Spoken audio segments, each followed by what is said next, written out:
चलो बच्चों, आज देखते हैं हम लोग क्लास 10th मैथ्स और पहला चैप्टर है आपका रियल नंबर। क्या है? Real number.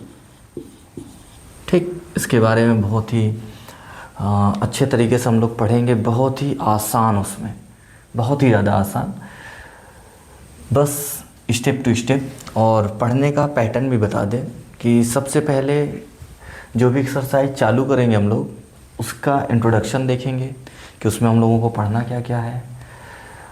इंट्रोडक्शन में कुछ एग्जांपल्स वगैरह भी देखेंगे, फिर उसके बाद हम लोग एक्सरसाइज सॉल्व करेंगे ना। तो चैप्टर का नाम है रियल नंबर, है ना। तो सबसे पहला ही सवाल हो जाता है कि भाई रियल नंबर क्या होता है ना। तो रियल नंबर क्या होता है? रियल नंबर जानने से पहले हमें कुछ चीज़ें जाननी पड़ेंगी और बहुत ही बेसिक सी चीज़ें हैं। पहले तो आपके पास है कि नेचुरल नंबर क्या होता है ना। नेचुरल नंबर क्या होता है? तो बेटा बचपन से आप लोग पढ़ते चले आ रहे हो, नहीं पढ़ते हो तो फिर से देख लो एक बार। नेचुरल नंबर को हम लोग कैपिटल्स एन से शो करते हैं और इसको कर्ली ब्रैकेट में रखेंगे। और ये 1 2 3 4 5 6 7 डॉट डॉट डॉट, ये जो नंबर्स होते हैं काउंटिंग नंबर्स। कौन से नंबर?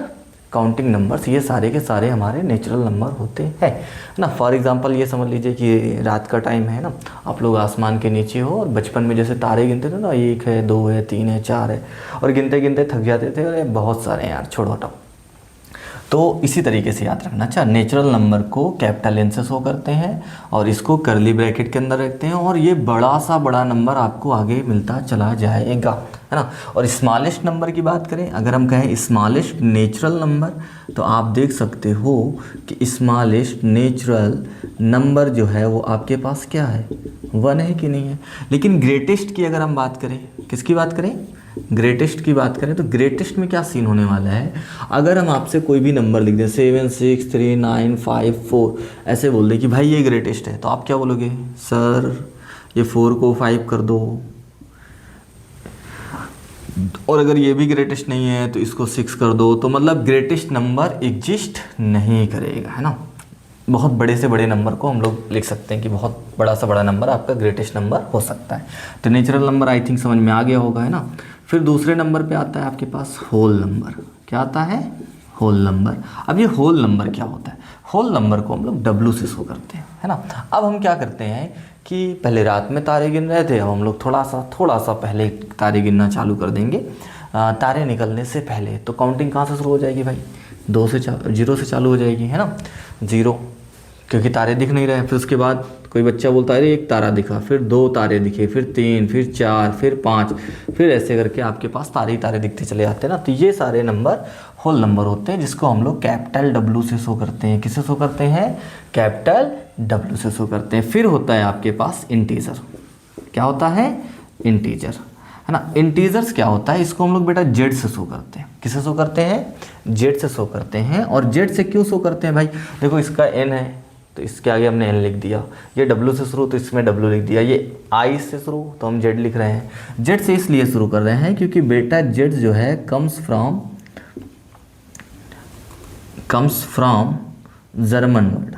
ये आपका जर्मन वर्ड से आया है, और जहल एंड जहलिन, ठीक, ये 2 वर्ड से मिलकर के आया हुआ है, जिसका मतलब होता है count, to count and numbers, है ना।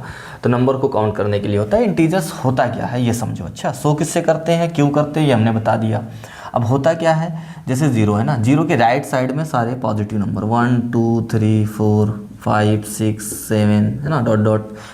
और इस साइड में negative number -1 -2 -3 -4 -5 -6 -7 dot dot dot, है ना। तो ये सारे के सारे नंबर होते हैं आपके पास। कौन से होते हैं? इसको बोलते हैं पॉजिटिव इंटीजर। क्या बोलते हैं इनको? Positive integer. और ये वाले जो होते हैं इनको बोलते हैं नेगेटिव इंटीजर। देखो ये माइनस लगा है ना सब में, तो ये नेगेटिव इंटीजर होता है। अब हमारे पास होता है 0। सुनो, 0 क्या होता है? 0 ना तो आपके पास नॉर पॉजिटिव निगेटिव, ना तो पॉजिटिव होता है ना तो निगेटिव होता है, मतलब जीरो के साथ प्लस माइनस का साइन मैटर नहीं करता है। कैसे नहीं करता है? आपके पास 7 रुपीज़ है, आपसे हम कहते हैं 0 रुपीज़ हमें दे दो, तो कोई 7 रुपीज़ में कोई फ़र्क पड़ेगा? नहीं पड़ेगा। या फिर 7 रुपीज़ में 0 ऐड कर लो तब भी कोई फ़र्क नहीं पड़ेगा। तो इंटीजर्स आपका ये कहता है ना। तो नेचुरल हमने बताया, होल बताया, इंटीजर्स बताया। अब इनको बताने के बाद हम चलते हैं आगे रेशनल नंबर में। किस में चलते हैं? रेशनल नंबर में। रेशनल नंबर जानो, फिर उसके बाद हम देखते हैं, ठीक। फिर हम रियल नंबर पे आएंगे, है ना। जो चीज़ें नोट करने लायक लगे नोट करते रहो। देखो देखो, जो रियल नंबर होता है आपका, वो 2 तरीके के नंबर्स होते हैं इसमें। रियल नंबर एक तरीके का बहुत अच्छा खासा बड़ा सा झोला है ना, बैग है, और उस बैग के अंदर आपको 2 तरीके के नंबर मिलते हैं। पहला होता है रेशनल नंबर। कौन सा होता है? रेशनल। दूसरा होता है इरेशनल नंबर। कौन सा नंबर? इरेशनल नंबर, है ना। आई बात समझ में? रेशनल और इरेशनल। तो अब सवाल है कि रेशनल क्या होता है? बेटा रेशनल जो होता है वो होता है रेशियो ऑफ 2 इंटीजर्स, है ना। समझो समझो, ratio of 2 integers. Integer just अभी हमने बताया है ना। तो ये P अपॉन Q के फॉर्म में होते हैं और Q does not equal to 0, है ना। तो ये बात समझ में आई आपको, है ना। कैसे? देखो हम एग्जांपल के थ्रू से समझा दे रहे हैं कि रेशनल नंबर कैसे होते हैं। जैसे मान लो -3 अपॉन 7 लिखा, ठीक, ये भी इंटीजर है, ये भी इंटीजर है, मतलब P और Q दोनों इंटीजर है। इसका मतलब ये है हमारा एक रेशनल नंबर है ना। तो रेशनल नंबर को किससे शो करते हैं? Q से शो करते हैं। किससे शो करते हैं? Q से। नेचुरल को N से, होल को W से, इंटीजर को Z से, और रेशनल नंबर को जो शो करते हैं वो हम लोग Q से शो करते हैं। क्यों? क्योंकि Q जो होता है कम्स फ्रॉम क्वोशिएंट। कहाँ से आता है ये? क्वोशिएंट से आता है। क्वोशिएंट क्या चीज़ है? अभी हम बता दे रहे हैं। फॉर एग्जाम्पल हमने यहाँ लिखा 9 और यहाँ लिखा 3, ये आपका रेशनल नंबर है कि नहीं है? तो आंसर मिलेगा यस, रेशनल नंबर है ये। क्यों? क्योंकि ये भी इंटीजर, ये भी इंटीजर है। बस हमें यहाँ देखना होता है कि यहाँ पे हमारे पास 0 ना हो। तो ये क्या सीन होता है कि इसमें हम लोग इससे इसको डिवाइड करते हैं ना, है ना। तो जब डिवाइड करेंगे तो 3 3 या 9, तो ये क्या है हमारे पास? क्वोशिएंट ही तो है। नई बात समझ में आई? देखो ऐसे देख लो, ये 3 3 या 9, ठीक, ये आपके पास रिमाइंडर 0, तो ये क्वोशिएंट ही तो आता है ना। फाइनली जो भी होगा आपके पास क्वोशिएंट ही आएगा, है ना। तो रेशनल नंबर को किससे शो करते हैं? Q से शो करते हैं। Q से क्यों शो करते हैं यहाँ पे हमने बता दिया है, ठीक। अब हम फॉर एग्जांपल हम ले लेते हैं जैसे 5/0, तो क्या ये रेशनल नंबर है? बिल्कुल नहीं है रेशनल नंबर। क्यों? क्योंकि 0 से जब हम 5 को डिवाइड करेंगे तो ये अनडिफाइंड हो जाएगा, ठीक। इसको आप डिवाइड ही नहीं कर सकते, ये आपके पास अनडिफाइंड हो जाता है, ठीक। तो ये बात ही रेशनल नंबर की। रियल नंबर में 2 तरीके के नंबर आते हैं, एक रेशनल नंबर और एक इरेशनल नंबर। अब सवाल होता है कि भाई इरेशनल नंबर क्या है ना। इरेशनल नंबर वो होते हैं जिनको हम P अपॉन Q के फॉर्म में नहीं लिखते, है ना, नहीं लिख सकते। फॉर एग्जांपल जैसे रूट वाले नंबर हो गए, √2, √3, है ना, √7, ऐसे नंबर हो गए। या फिर कुछ ऐसे नंबर 1.01, 001, 0001, है ना, ठीक। इसमें क्या होता है, नंबर रिपीट भी हो रहा है और आपके पास नंबर जो है नॉन रिपीटिंग और नॉन टर्मिनेटिंग, ठीक। इस तरीके से नंबर्स होते हैं आपके पास, मतलब कि नंबर्स जो है इसमें कोई भी कंटिन्यूटी से रिपीट नहीं होता है और ये आगे बढ़ते ही जाते हैं, ठीक। रूट के नंबर कुछ याद रखना, जैसे मान लो आपके पास पाई भी इरेशनल ही है, अच्छा, लेकिन पाई की वैल्यू 22/7, ये क्या चीज़ है? ये आपके पास रेशनल नंबर है ना, क्योंकि ये पाई की एग्जैक्ट वैल्यू है नहीं, अप्रोक्सीमेट में है, ये आपके पास अप्रोक्सीमेट में है ये वैल्यू, है ना। तो एग्जैक्ट तो है नहीं, ठीक। एग्जैक्ट वैल्यू इसकी 3.14 ऐसे करके नंबर्स बढ़ते रहते हैं। तो ये पाई भी आपके पास इरेशनल है, लेकिन 22/7 जो पाई की वैल्यू दे देते हैं वो क्या होती है? रेशनल होती है। तो ये रियल नंबर का एक बैग है और बैग के अंदर natural number, whole number, integer, rational number, irrational number, सारे के सारे नंबर्स पाए जाते हैं, है ना। तो ये था छोटा सा इंट्रोडक्शन। इसके अलावा भी हम कुछ नंबर्स के बारे में और जानेंगे, बेसिक सी चीज़ें हैं, ताकि आपको एक्सरसाइज करने में बहुत आसानी हो। जब आप हमारी एक्सरसाइज की क्लास चलेगी तो उसमें आपको कोई दिक्कत ना हो, है ना। चलो देखते हैं कुछ नंबर और। सबसे पहला जो है एक और देख लेते हैं ना। सबसे पहले हमारे पास क्या है? Even number. कौन से नंबर? इवन नंबर्स, है ना। आप ये सोचते होंगे कि यार ये क्या बताया जा रहा है ना, बेसिक है, सीख लो। ऐसा लगता है कि कभी 6 7 8 9 10 कभी मैथ्स पढ़ी ही नहीं, स्टार्टिंग से सीखो। इवन नंबर को से होते हैं डिविजिबल बाई 2, यानी कि जिनकी यूनिट डिजिट में 0 हो, 2 हो, 4 हो, 6 हो, 8 हो, ऐसे नंबर आपके इवेंट्स नंबर कहलाते हैं। ऑड नंबर क्या कहलाता है? जिसका यूनिट डिजिट 1 हो, 3 हो, 5 हो, 7 हो, 9 हो, ये सारे के सारे आपके पास ऑड नंबर कहलाते हैं, है ना।